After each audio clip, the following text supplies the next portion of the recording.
So this from our local undertaker, and the term undertaker comes from nobody wanted to undertake dealing with the dead. Right, So yeah, in a yeah. small town, when a fever was going around, you don't want to go knock on the door and bother the family. Right. So as the hearse goes through town, if the feather plumes on top were all white, it was one of the children from the family. White and black would be parent age, all black would be an elder or somebody important in town. So Mr. Carley picked bodies up in this wagon, take them to the mortuary, then their final ride. You know, ranchers couldn't afford a big production like this, so they would have a cemetery on their ranch. Oh, uh-huh. If he fell off his horse and hit his head, drifted off into a coma, people didn't understand what a coma was. The family would say their goodbyes. They give him about a week to wake, and if they didn't, they buried him. Oh, okay. And that became known as a wake at a funeral. They hope he woke up. Oh, really? So there's a what that story of a word guy is. being lowered in the ground, and that wiggling around wakes Never him heard up. that. So he starts kicking and yelling. They pull him up. It scares everybody so Yeah. much. Word gets around. People start to request a line tied to a bell when they're buried. Yeah. If they woke up, they could ring it. That became known as a dead ringer. If there was several bells in a cemetery, somebody had to stay there all night and listen. So that became the graveyard shift. So this was made down in Stockton about 1870. Oh, wow. And when the Adams moved to California, her father was wealthy, invested in some gold mines. Right. She brought in dairy cows and would milk cows, make butter, and go around the town of Murphy's and deliver milk and butter. Very unusual for a lady to have her own business back in those days. This was also used in the town of Maloney's as a milk delivery wagon. When the gold rush started, Mexico owned California, and all the gold along the river down there looked like watermelon seeds, and Maloney's is melon in Spanish. In 1970s, they dammed the river and flooded that town, and now it's called New Maloney's.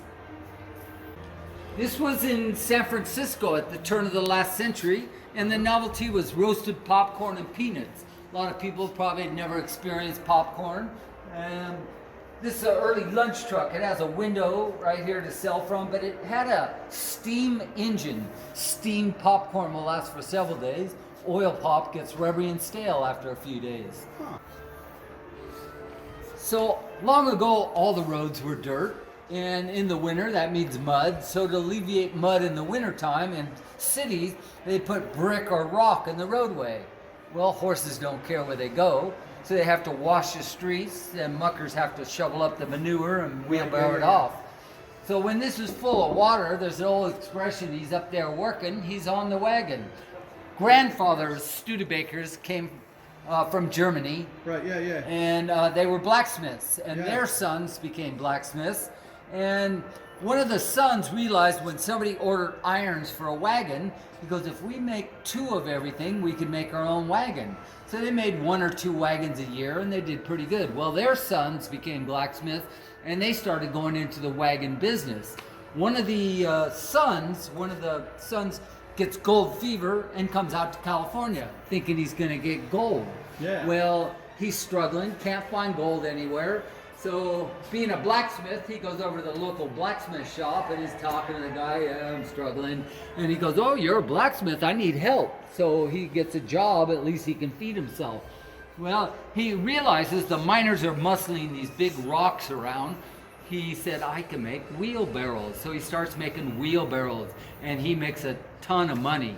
Enough he comes back and invests in the South Bend plant, and they start to become a full-time wagon maker.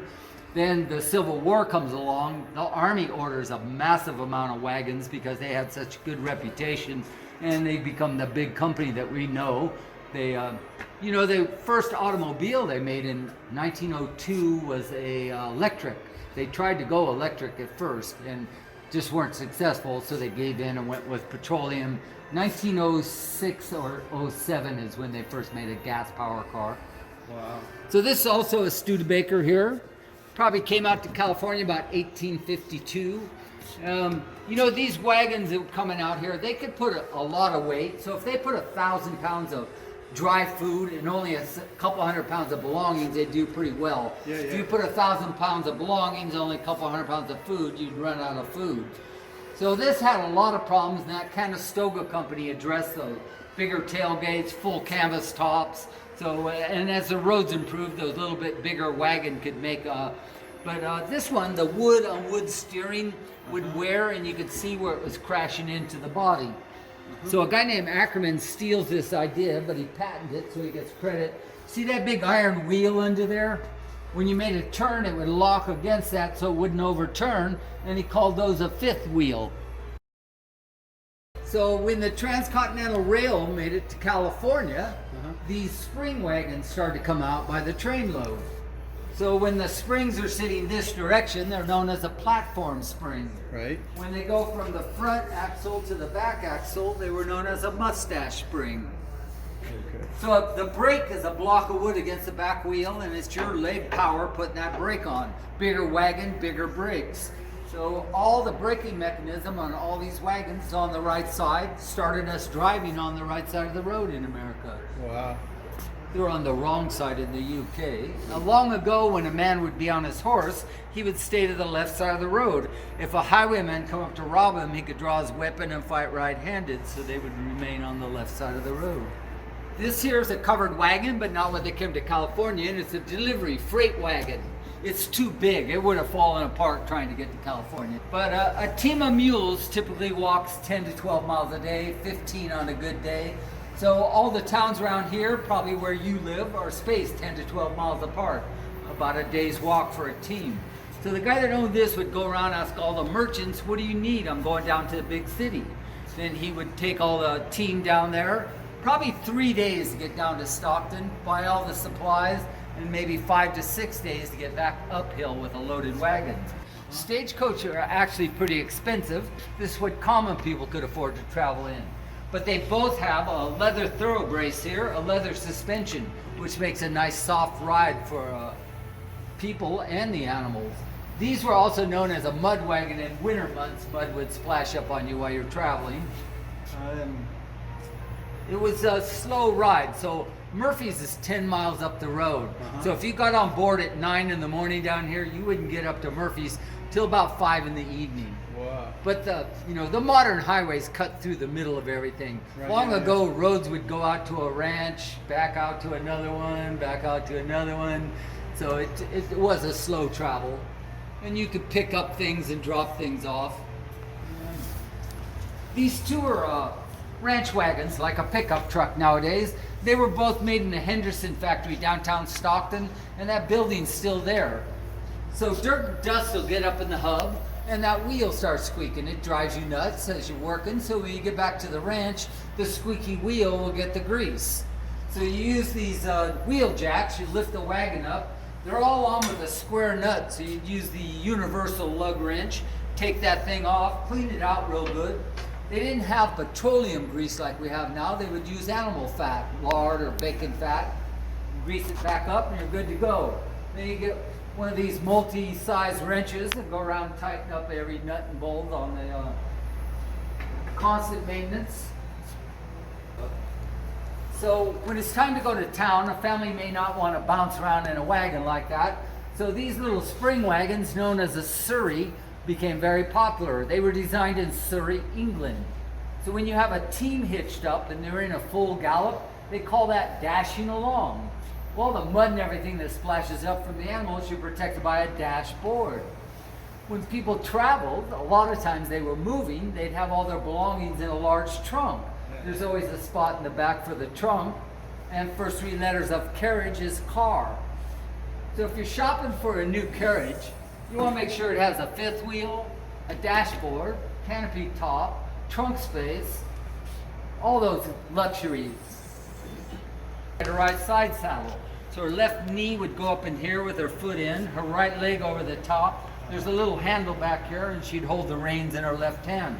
Some ladies, as soon as the horse started to trot, would bounce right out of the seat, but some ladies figured out how to go in a full gallop like that. You know, people were very prudish. It was vulgar to mention a woman's arm or a woman's legs, so that's when they came up with upper limb and lower limb. If a lady wore pants to town back then, she'd be arrested. If she was working on the farm in overalls, she'd have to put a dress on before she went to town. This is very cool. We have one of these. During the gold rush, that was the biggest migration of human in mankind history. Thousands of people come to California, all going to get free gold, right? Well, the Chinese arrived fairly early. It wasn't that big of a boat ride for them. This was a common cart they brought, was probably bundled up, and when they get here, it's all exact fit, so they just hammer it together. Nothing else needed. And they would weave baskets on here to carry produce, whatever kind of business they were in. But I've also seen pictures of ladies with all their children wheeling the family around on it. This guy took old horseshoes and straightened them out and tacked them onto his wheel so his wheel wouldn't wear down. Yeah, that's a pretty cool piece that we're lucky to have that. You know, when you have those these breaker carts like this, they became more popular because two people could go to town, one horse, and have a little room to carry a few things.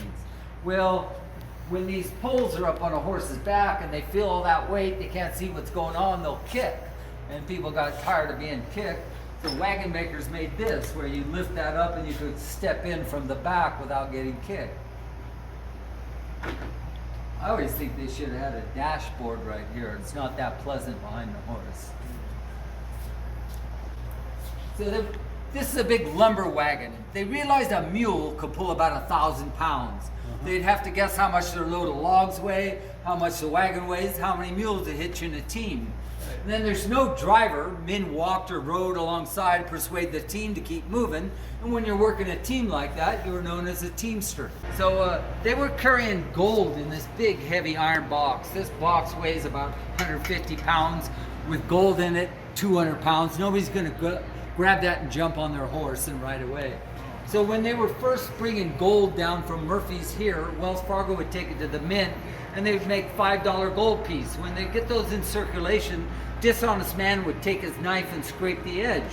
Pretty soon he's got a nice little pile of gold, a pinch for a drink, pinch for another.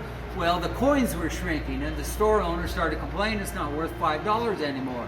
So the mint thought about it. They put those little ridges you see on a quarter or $half so you could see if it had been scraped or not. They're still there even though the coins are worthless. Interesting.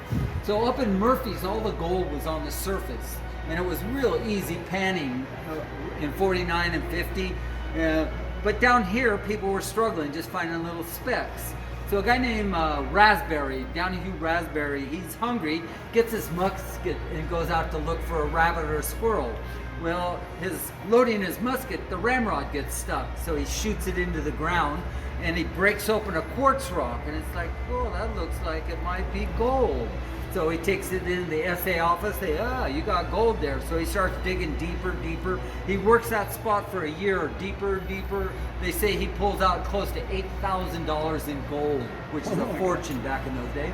So that's when they realized all the gold is underground down here. So back in the gold rush, when a miner would run out of money, want one last drink before it's time to go home. A little glass of whiskey is about the same price as a bullet. Whiskey's coming in by the barrel, but bullets are hard to get. So he tried to get the guy to trade, and it got to be known as a shot for a shot. Amazing. You know, when you got 86 long ago, Right. that meant you're getting drunk and no more of the good 100 proof whiskey, Right, nothing yeah. stronger than 86. 86 no means you're out. When you're drinking at a tavern, you maybe had a little too much to drink. You got to keep an eye on the guy that he's only charging you for pints and not quarts, and you want to mind your P's and Q's. But one last one. Long ago, one of the first alcohols ever made was fermented honey, known as mead, honey wine. So when a couple got married, the families would give them enough mead to last them about a month. Right. And when they went from one new moon to the next new moon, it got to be known as a honeymoon. Oh my God. You've got a lot of cool information. Thank you so much, Tim. Really appreciate it. Cool. All right.